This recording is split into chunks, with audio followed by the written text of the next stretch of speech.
അങ്ങനെ jazz family വ്ളോഗ്സിലേക്ക് എല്ലാവർക്കും സ്വാഗതം ഉണ്ട് കേട്ടോ. നിങ്ങൾ കേൾക്ക് ഇവിടെ നിന്നപ്പോൾ ഇങ്ങനെ പറയുന്നത് ഇത് നമ്മളെ സ്വന്തം കണ്ണൂർ ഭാഷയാണേ. നമ്മൾ കുഞ്ഞുമക്കൾക്ക് കുപ്പായിലെടുക്കാന്ന് ചോദിച്ചാൽ കണ്ണൂർ ഇരുട്ടി അറിയാം. നിങ്ങൾക്ക് ഇരുട്ടിയിലുള്ള ആരെങ്കിലും ഉണ്ടെങ്കിൽ ഒന്ന് ഹായിൽ അയക്കപ്പാ, നമ്മളെ നാട്ടുകാരല്ലേ. അങ്ങനെ ചെരുപ്പ് വാങ്ങാൻ വേണ്ടി ചെരുപ്പ് ഇടയിലേക്ക് കയറിയിട്ടുണ്ട്. കുഞ്ഞിക്ക് വാങ്ങാന്ന് വെച്ച് കയറിയതാ മക്കളെ. ഇവിടെ കയറി നോക്കുമ്പോഴത്തേക്ക് നമ്മളെ കണ്ണ് തള്ളിപ്പോയി. അജാതി കളക്ഷനിൽ ഇവിടെ ഉള്ളത് വയസ്സന്മാർ തൊട്ട് ജനിച്ച് പെറ്റ് വീണ കുഞ്ഞിക്ക് വരെ ഉള്ളതുണ്ട് ഇവിടെ. കുഞ്ഞുമക്കൾക്കും പില്ല മക്കൾക്കും പിന്നെ ബാഗും ചെരുപ്പും എല്ലാ സംഗതികളും കൂടി ഉണ്ട്. അല്ലും അതിലിടക്ക് നോക്കുന്നുണ്ട് ഓന് കണക്കാണോ ഇല്ലയോ എന്നൊക്കെ നോക്കുന്നുണ്ട്. പക്ഷെ ഓനൊന്നും സെറ്റായിട്ടില്ല. അതിലിടക്കുണ്ട് ഉമ്മിയും മോനും ഫോട്ടോ കൊടുക്കലോ, അത് പൊളിച്ചിട്ടില്ലേ. അങ്ങനെ എൻ്റെ കുഞ്ഞു മോന് ഡ്രസ്സ് ചെരുപ്പെല്ലാം ശരിയായിട്ടുണ്ട്. അങ്ങനെ നിങ്ങൾ വിചാരിക്കുന്നുണ്ട് ഇവന് എടുത്തേക്കാപ്പായി ഓടിപ്പോന്ന്. ഞാനും പാഞ്ഞില്ലേ അവൻ്റെ ബേക്കിൽ തന്നെ. ഇവിടെ എല്ലാം ഓഫർ ഉണ്ട് കേട്ടോ. അടിച്ചു പെണ്ണുങ്ങന്മാരെ കുപ്പായം കണ്ട നിങ്ങൾ 299, 499, 300, 99 കളിയാണ്.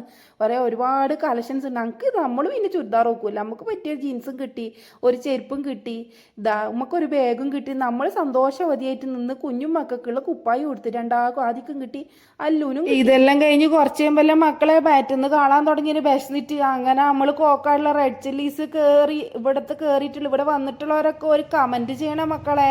അങ്ങനെ റെഡ് ചില്ലീസ് നല്ലോണം പൊറോട്ട മാട്ടുന്ന കണ്ട എൻ്റെ ചെക്കൻ. എങ്ങനെയുണ്ടടാ? അടിപൊളിയാന്നാ പറഞ്ഞേട്ടാ. നിങ്ങളെല്ലാവരും ഇവിടെ ഒന്ന് വന്ന് തിന്നണേ. നമുക്ക് ഇഷ്ടപ്പെട്ട റെസ്റ്റോറൻ്റാണ്. പിന്നെ എൻ്റെ ചെക്കൻ മുട്ടായിക്കും വേണ്ടിയിട്ട് അയാളെ പുറകെ തന്നെ നടക്കുന്നുണ്ട്. ആ ഏട്ടനാണെങ്കിലും ഒന്നും അറിയുന്നുമില്ല, ഭയങ്കര തിരക്കിലായിപ്പോയി. ലാസ്റ്റ് ഓൻ അത് എങ്ങനെല്ലോ നമ്മൾ സെറ്റാക്കി കൊടുത്തിന് കേട്ടാ.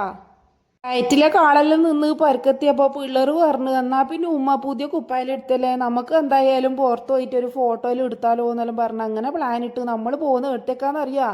ഞാൻ പറഞ്ഞു ഞാൻ എൻ്റെ ബുള്ളറ്റ് എടുത്തിട്ടേ വരുമല്ലോ, എന്നാലും നമ്മളെ ഫോട്ടോസ് എടുക്കെല്ലാം നടക്കുമല്ലോ. അങ്ങനെ നമ്മൾ പയ്യാവൂര് ഐച്ചേരി അറിയാം നിങ്ങൾക്ക്, നമ്മളെ നാട് ഐച്ചേരി 56 അറിയാം, അലക്സ് നഗർ. അടുത്തേക്കാണ് പോകുന്നത്. അവിടുന്ന് എടുത്ത ഫോട്ടോസ് നമ്മൾ ഷെയർ ചെയ്യേ. നമ്മൾ ലാസ്റ്റ് എടുത്ത ഫോട്ടോ എങ്ങനെയുണ്ട്? ഇതാ എങ്ങനെയുണ്ട്? അല്ലുക്കൂട്ടൻ്റെ ചിരിയെല്ലാം എങ്ങനെയുണ്ട്? ഇതാ ആകാശത്തിൻ്റെ മുകളിൽ ചിരിക്കുന്ന എൻ്റെ മക്കൾ. നിങ്ങളെ വീട്ടിലുണ്ട കുപ്പി ഉമ്മിയല്ലോ ഒരേപോലത്തെ പാൻറ് കുപ്പായിരുന്നേ. ആദിക്കുട്ടൻ്റെ കുപ്പായ എങ്ങനെയുണ്ട്? കളക്ഷൻസ് എല്ലാം സൂപ്പർ അല്ലേ? നല്ല അടിപൊളിയാക്കിയില്ല നമ്മളെ ഡ്രസ്സ്. ഇതാ അല്ലുൻ്റെ നൃത്തം കണ്ട ഞാൻ മോനെ അടിപൊളി. പിന്നെ കുറ്റം മാത്രം പറയാൻ അറിയുന്ന എൻ്റെ മാപ്പിള എൻ്റെ വണ്ടി ഒന്ന് ഓടിച്ച് നോക്കുന്നുണ്ട്. കുറേ ആയി നിൻ്റെ വണ്ടി നോക്കാത്തെന്നും എൻ്റെ. ആ ലാസ്റ്റത്തെ എക്സ്പ്രഷൻ കണ്ടാൽ നിങ്ങൾക്ക് അറിയാം. ആ കുറ്റം കണ്ട